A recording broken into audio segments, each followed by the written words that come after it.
Hello everyone and welcome back to the Supercoach EPL channel. In this video, I'll be discussing some of the best picks in the goalkeeper and the defense positions for Supercoach EPL this year. I'll be using stats from last season to compare different players and see how they can expect to score going into this season. With that being said, let's get into the video. Okay, so in this table, I've compared some of the goalkeepers and their stats from last season. We do have to keep in mind that these stats are from last season only, and therefore it may not be a complete accurate representation of predicting this season's points, but it should give us a decent starting point at least. Now with goalkeepers, our focus just on their clean sheet potential, saves, and goals conceded per game, as these are the main avenues to scoring that they're going to have. There are additional ways for goalkeepers to score, such as penalty saves and the rare goal assist, but these are not that consistent or reliable enough to factor in when picking a starting goalkeeper.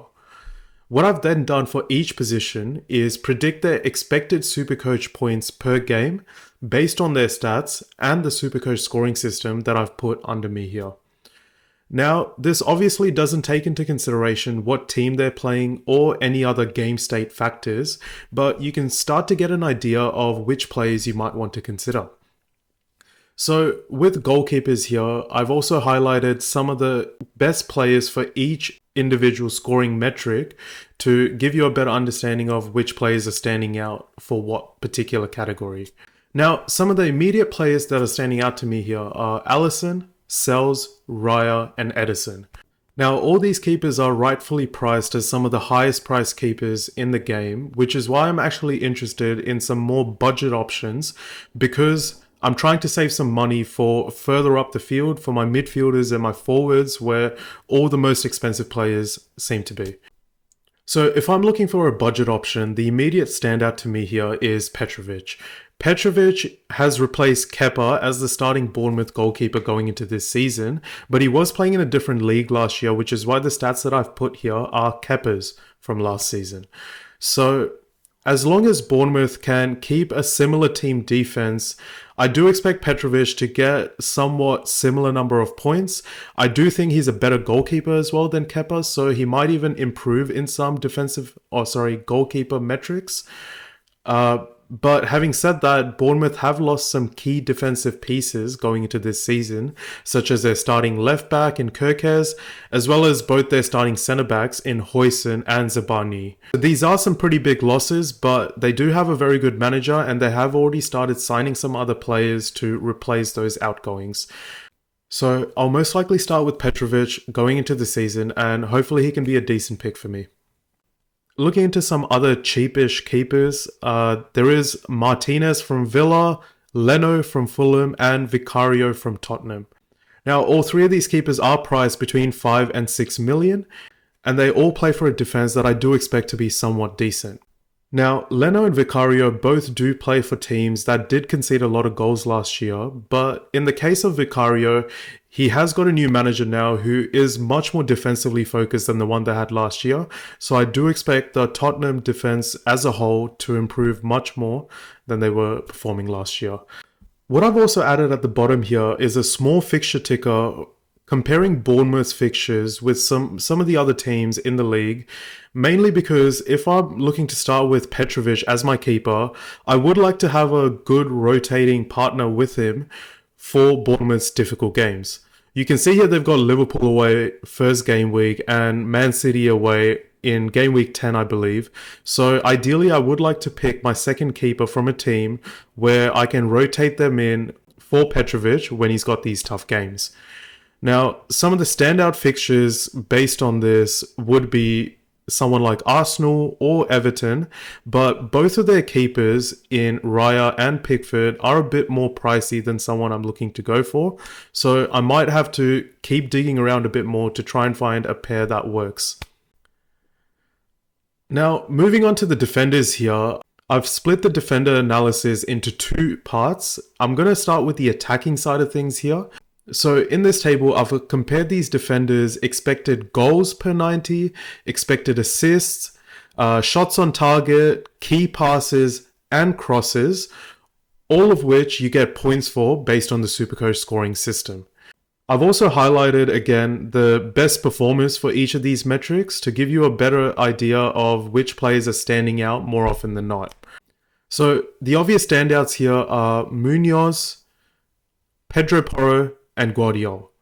Munoz is a clear standout here as he's averaging an expected goals and assists of 0.24 per 90 minutes. Now, what that means is he's expected to get at least one goal or assist contribution in every 4 games. So he's appropriately priced as the highest priced defender. Now, the crazy thing about Munoz is not only does he stand out in expected goals and assists, he's also one of the standouts for shots on target per 90, key passes per 90, and he's not bad with crosses per 90 either. So when you add all these stats together, he really does become the player with the most scoring potential in the defensive position. Now, you can see with the prices of most of these players here, none of them really come that cheap. So it looks like Supercoach has scored most of these players pretty well based on their performance from last season to make it a pretty difficult decision for you to go for one of these players if you are looking for one of the more attacking players in the game. Now, some of the cheaper options on this table that I am interested in are Cucurella, Nico Williams, and Fabian Schär. All 3 of these players are priced between 7 to 8 million, and they do have decent attacking potential from what you can see here.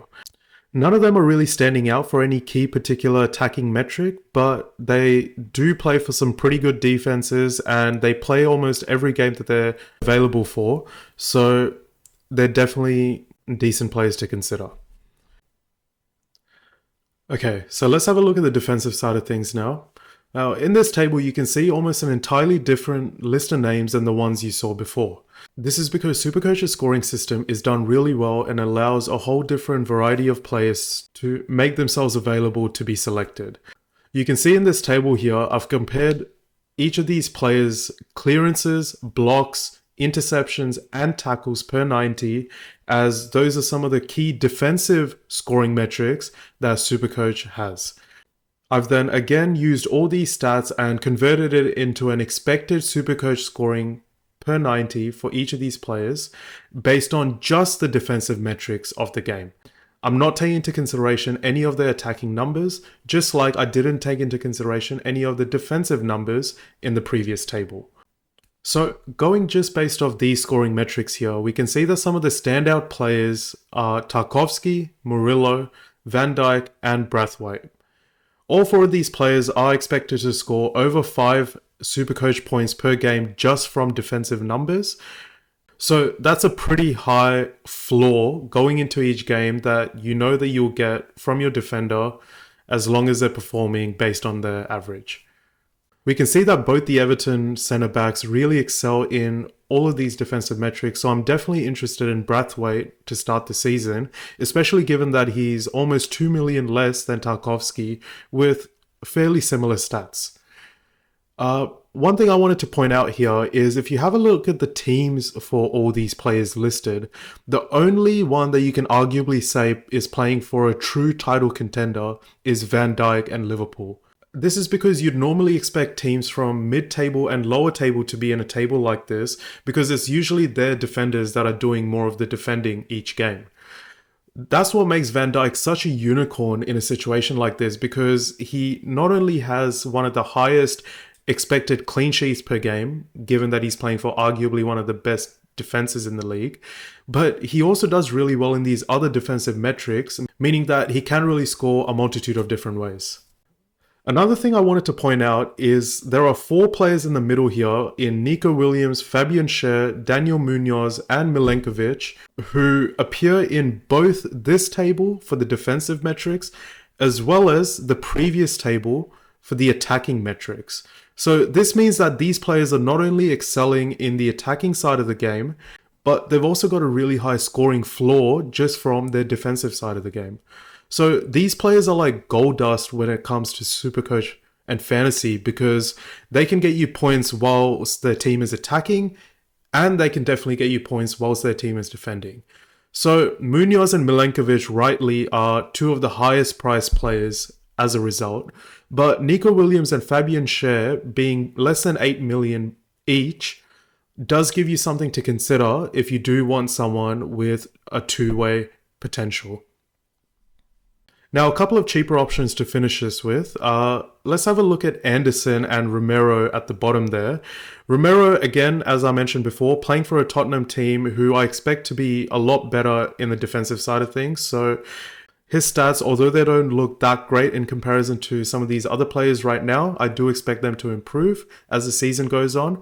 And Anderson especially, I do think he's pretty underpriced based on what he can produce and what Fulham can produce. Historically, they've been a pretty tough defense, and Anderson's always been very good in the defensive side of the game. I do like him at his price, and I am heavily considering him to start the season. Okay, that was a lot of stats and data, so let's just go over to the website now and have a look at some of the highest owned players in each of these positions. Okay, so we've switched over to the Supercoach website here, and let's sort out these goalkeepers by the highest ownership percentages and just have a quick chat through some of these players that we haven't already mentioned before. So Raya, we can see, is the highest owned keeper at the moment. Pretty fair choice if you ask me. He's probably a bit underpriced given that he's playing for the Arsenal defense. So yeah, good pick there to start off. Now, Trafford is someone that I haven't discussed yet because his stats didn't show up in the goalkeeper data that we were looking before. He was playing for Burnley last season in the Championship, which is why he didn't have stats in the Premier League last year. He performed really well for Burnley last year, and he has joined Man City now. So I can see why he is so highly picked, given that he's priced so low, but he's playing for such a good team. Now, one thing to consider is Man City does have two other really good goalkeepers as well on their books at the moment in Edison and Ortega. So if you manage to get any sort of indication that Trafford is going to be the starting goalkeeper, then he's going to be a really good choice. But otherwise, you may end up with a spot on your bench with a keeper who's not really playing or gaining any value either. Now, after these two, the ownership percentage drops really low here. Darlow is owned at 15%. Now, I have seen rumors that Leeds are trying to sign another goalkeeper, so watch that space if you are considering Darlow. I know he's very cheap, but again, if he's not going to be playing, then there might be better options out there. Martinez, I completely understand why people are going for him. Again, a good price. Alisson, a little bit too pricey for me, as I mentioned. Vicario, good price again. Verbruggen didn't have the best season again last year, but if Brighton do improve slightly, you can expect his stats to improve as well. The way Brighton do tend to play, they're a very attacking team. It does leave their defense pretty open to counterattacks and just players running in behind in general, so it might not be the most defensively solid pick. Okay, now going down, here's the player that I was really interested in, Petrovic. So we'll put him in the team for now. And let's just put in Trafford as well, just because he's cheap. We can always change that later as well, of course. Okay, so let's have a look at some defenders now. Again, just focusing on the highest owned players at this point. Now, Frimpong, again, I didn't quite discuss in the defender analysis because he was playing in a different league last year for a different team. So he didn't have Premier League stats, but if you do look at his stats over the course of the season last year, he was very attacking and he had one of the highest goal contributions for any defender in any of the top 5 leagues in Europe. So if Frimpong is guaranteed a starting spot, then I can see him being a really good pick. There has been news reported recently that Connor Bradley, his main competition for the right back spot in Liverpool, has been slightly injured at training and he might not be fit for the start of the season. If that's the case, Frimpong is a great pick and you can't really expect him to fly out of the gates to start the season. Udogie is really highly priced and he's pretty cheap as well, but I would perhaps reconsider that pick because it does look like Tottenham might be sharing his minutes with Jed Spence down the left-hand side. Pedro Porro does seem to have the right-hand side locked down, so the left side does seem to be shared by Udogie and Jed Spence at the moment. Tottenham just played a recent friendly against Bayern Munich where they did lose, but Udogie didn't start that game. Jed Spence started it down the left. So keep that in mind if you are planning to start with Udogie to start the season. Van de Ven, I think, is a great pick. He's also very cheap, and he should play every single game given that he plays as a centre back and there's not that much starting competition for him. So Van de Ven could be a good pick to go into the season. He doesn't really rank that highly for defensive stats or attacking stats as a defender, but if Tottenham's defense improves in general, then Van de Ven's scoring could also improve compared to last season. Kyle Walker, now he's very cheap and he's pretty highly owned. Now it could just be because, he's a big name and he formerly played for Man City and he won, a lot of trophies and whatnot. But I do think it's a bit of a risky pick to start the season because we don't quite know how Burnley's going to play and adjust to the Premier League. It's a huge step up from the Championship, and I do think that they will be pretty easy to target and score against for most Premier League teams. So I can't really see Kyle Walker getting a lot of clean sheet points, and he's never really been that much of an attacking defender either, so you're really hoping for those small defensive metric points to add up. So he could be a good pick at that price, but there might be some other options that I'd probably look at. Van Dijk, as we discussed earlier, very good player, but pretty highly priced. Now, Lenny Yoro, he's also very cheap for what he can offer. Man United had a pretty shocking season last year, so you'd think that they can't really do much worse than that. I do expect them to have a much better bounce back season this year, given that they're not playing in any midweek competitions and they can focus all their energy on just the Premier League games. Lenny Yoro does seem to have the starting spot for now as one of the centre backs for United. They don't really have the best fixtures to start the season. If we just have a look here. So if we go to season 25-26. Yeah, so they're starting the season off with Arsenal, Manchester City, Chelsea, and Liverpool, and Tottenham in the first 10 to 11 games. So, yeah, they don't really have the best fixtures. But again, with Supercoach, you are picking these players more so for the course of the season. So, over the season, I do think that he does offer pretty good value at that price. And if he does keep that starting spot for Man United, then I do think that he's only going to increase in value. And you can potentially look to move him on to a better player in the future if, you're not that happy with him at that point. Now, Goalkeeper's another pretty interesting pick. He did play in another league last season, the Belgian league, I believe, and he got a lot of goals and assists, albeit in a weaker league than the Premier League. Now, he does seem to have the starting left-back spot, replacing Estupiñán, who has moved to AC Milan from Brighton. So he is a very attacking player, but obviously he's coming into a new league and he's going to be adjusting to a new team. So he might be a good pick at that price again to start the season. But if you do want to wait and see how he adjusts to the league before you pick him, that's not a bad shout either. Now, Ezri Konsa, again, very cheap for someone who plays consistently for a team always competing around the Champions League spots. So if you just want someone to set and forget for the course of the season, playing for a top 6 team, then you can't do much worse than Ezri Konsa. He's not going to get you a lot of goals and assists, and he might get you a few defensive contribution points over the course of the season, but he's just a bit of a steady pick. And if you don't really want to think too much about, your defensive positions, you can just stick him in there and just watch him rack up the points over the season. Livramento, another player that I do like. He's still very young, so he's improving year by year. You can see here that he did play almost every game for Newcastle last year, either on the right-hand side or on the left-hand side. So he's going to play almost every game. He's only going to get better, and I do think Newcastle is a pretty strong defensive team. I think the attack is going to struggle a little bit to start the season, especially if the Isak rumours haven't really resolved themselves by then. Is he going to play? Is he not going to play? Who's going to start at striker for them? They are linked to Nicholas Jackson from Chelsea, so we'll see how that goes. But in terms of their defense, I think they've always been defensively solid. Eddie Howe sets his team up really well to press from the front, and it really does help their defenders score a lot of base defensive points. So I think Livramento is a pretty good player to start the season at this price point, and his value should go up slightly over the course of the season.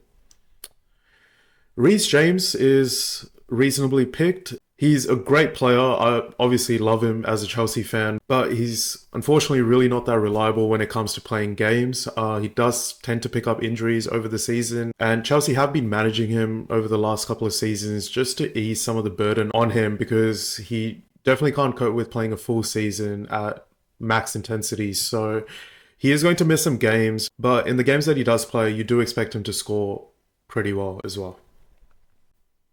Now, Dorgu is another interesting pick here, and one that I'm definitely interested in because he plays as a very attacking wingback for this Manchester United team, and he almost plays like a winger at times. He's always putting in crosses into the box and creating chances down the left, usually interlinking with Cunha, Bruno, whoever plays down the left for United. He's had a pretty good preseason as well. Now, United doesn't have the best fixtures to start with, but over the course of the season, I do expect Dorgu to pick up a fair number of attacking contributions, and as long as United can pick up a few clean sheets here and there, I think he'll be one of the best value picks in the defensive position. Now, similar to Dorgu here, we do have Diouf as well from West Ham, another very attacking left back or left wing back who's been signed this summer, and he's played really well in the preseason, picking up a couple of assists already. He's linking really well with West Ham's forwards, and he's putting a lot of balls into the box, and West Ham's getting a lot of chances down his side. I do think that he's very underpriced for what he can offer, but it all depends on how West Ham can perform as a defense, because last year they weren't that great, and traditionally their manager Graham Potter hasn't been that much of a defensive-minded manager, and I can't really see West Ham being much different. Guardiola, obviously a good pick, but arguably a bit overpriced this season, given that he's not going to be playing left back quite as much, with Ait-Nouri having gone there. Kirke is also a really good pick, but he did play every single game last year. Is he going to do the same at Liverpool with Robertson there? I highly doubt it. But when he does play, you do expect him to score pretty well. Wan-Bissaka is really highly priced for what he does offer. I'd argue that the 5 million that you save on Diouf is one of the best savings in the game, given that Diouf is a lot more attacking and he should get you a lot more attacking contributions over the season. We've got Munoz down here at only 3% owned. Could be a very good differential, but of course he's very highly priced, so I can see why he's so low owned at the moment. No one else really jumping out.